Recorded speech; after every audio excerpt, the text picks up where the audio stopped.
Did you know that over 8 million students across the U.S. don't have access to a school counselor? And in some states, school districts are actively cutting school counselor positions, leaving students without the support that they desperately need. In this video, we're breaking down the school counselor crisis, what's happening, why it's happening, and what we can do about it. According to ASCA, the recommended counselor to student ratio is 250 to 1. So that means for every 250 students, they deserve one school counselor.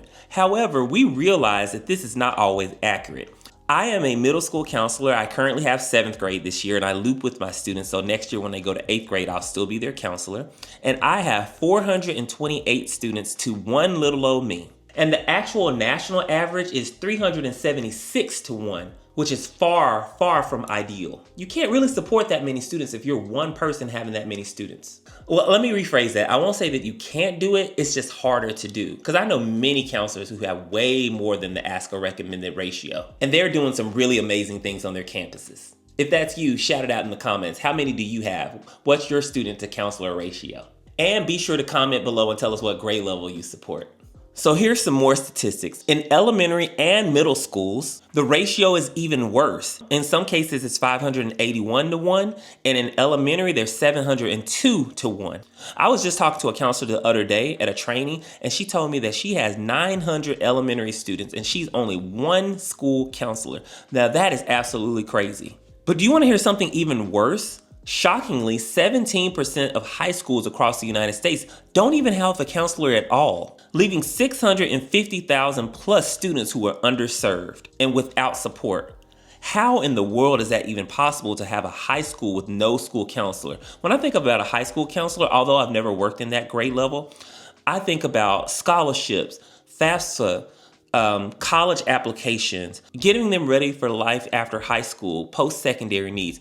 There is no way possible that a school can thrive without a school counselor. And that's just on the academic and college and career side. I didn't even address the social emotional piece yet. So now let's talk about why this is even worse. There is a crisis going on across the United States where counselor positions are being cut, and it is ridiculous. I'm going to talk about some of the reasons later on in this video, so stay tuned. So I'm going to be reading these statistics, so I'm going to be looking off to the screen. In California, San Francisco in particular, 395 teachers, social workers, and counselors may be laid off due to a $113.8 million budget deficit. $113.8 million budget deficit.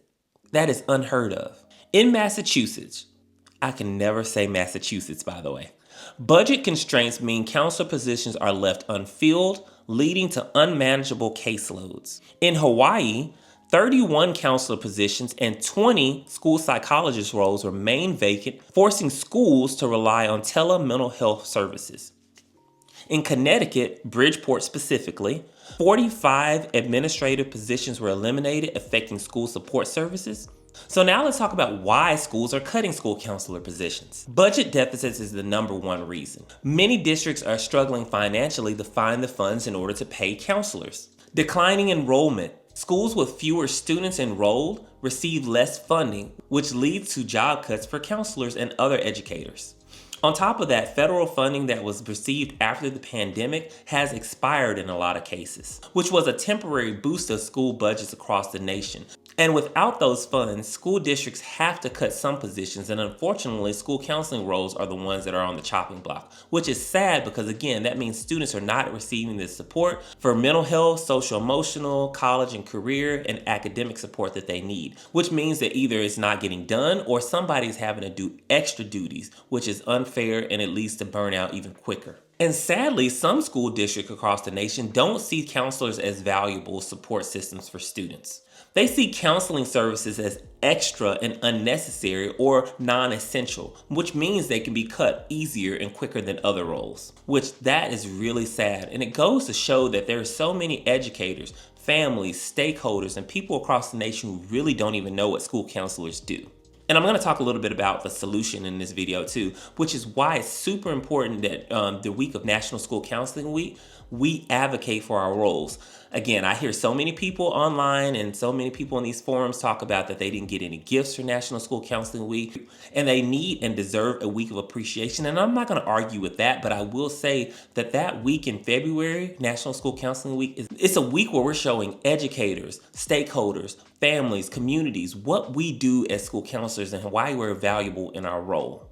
Which sadly, there are so many people online, specifically these hate groups, who are spewing out misinformation and causing confusion about what we do as school counselors. And they're creating false narratives to put educators against family and family against educators, which is causing mistrust and miscommunication. So now let's talk about the impact that this has on students across the nation. Without counselors, students lose access to mental health support, academic support, and college and career readiness skills that they need in order to be able to make something of themselves when they leave high school. Higher caseloads for counselors means extra work, which leads to burnout, which leads to stress, or things not getting done correctly. And on top of that, counselors have less time to help students who are in crisis or need support for their emotional or mental health well-being. For the last couple weeks, I've been dealing with students who are exhibiting self-harm, having panic attacks, and different things that they're going on throughout their life as far as like grief, separation, anxiety. And if counselor positions are cut, then those students are losing access to support that they may need. And unfortunately, sometimes families don't recognize the mental health needs of their students, and they're not able to see it as easily as we are in a school setting because we're trained as school counselors and mental health professionals. So higher caseloads makes our job so much harder than what it is, which is why ASCO recommends a 250 to 1. And I've only been on one campus throughout my entire educational career as a school counselor where I've had 250 or less to 1. And it's absolutely crazy. And that was my very first counseling role. And the reason I had so few students, because that school that I first got hired at for my first role, it was an elementary school, and it had been an elementary school for many, many years. And they decided to pilot a middle school and make it a K-8 school. And so doing that, I only had about 178 students in grades 6 through 8. And as a first year counselor, that is the dream. That is amazing. And it allowed me to learn at a pace where I didn't have to struggle or get stressed out because I had so many students that I weren't able to support all of their needs. Students in low income and rural areas are hit the hardest when it comes to these counselor position cuts, because some of these schools already have few counselors to begin with.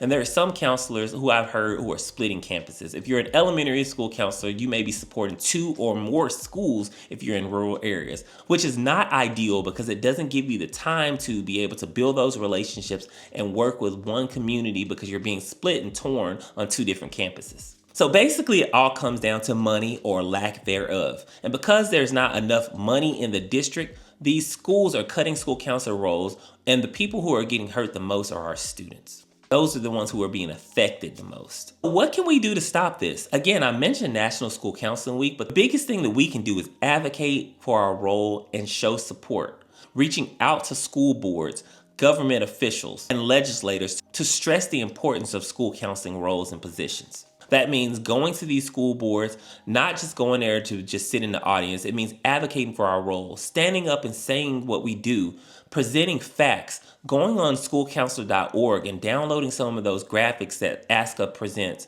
and sharing those with those stakeholders, talking about the importance of the role of school counselor, sharing what we do on our campus to support the needs of our students. That also means spreading awareness for our role. And you can do that by sharing this video with other educators and policymakers so they can see how cutting counselor roles is affecting our students, our families, and the communities that we serve. And if you're in education, support your school counselor. This means administrators, be more aware of what school counselors do. Actively support your school counselor, work with them. I know you got busy schedules and teacher observations and all the things that you have to do, but spend some time at least once a week or once a month to check in with your school counselor and partner with them to find out what they do, see how they work, and see if they need support. And people who are not in education, we need to be able to fight for better policies for educators. That includes pay, that includes working conditions, that includes policies that don't hinder or hurt educators when they're in this role. We need to be able to find more funding in order to support counseling services, whatever that may look like. And the biggest thing, like I mentioned before, is policy change. Encourage state governments to allocate dedicated funding to school counseling positions and programs. So basically, it means we can't stay silent and we have to show data and factual information to show the importance of school counselors and what we do to support students. I really want this video to be a discussion starter so we can be able to spread awareness. So drop in the comments and share your thoughts about what you heard in this video. Are you seeing a school counselor shortage in your district or nearby in your community? Has it affected you or anyone that you know? Drop in the comments and let's talk about it. After watching this video, check out this video on the screen where I go into more details and talk about what school counselors actually do. In this video, I share what school counselors do to support our students in the important work that we do in our communities. Check out this video on the screen.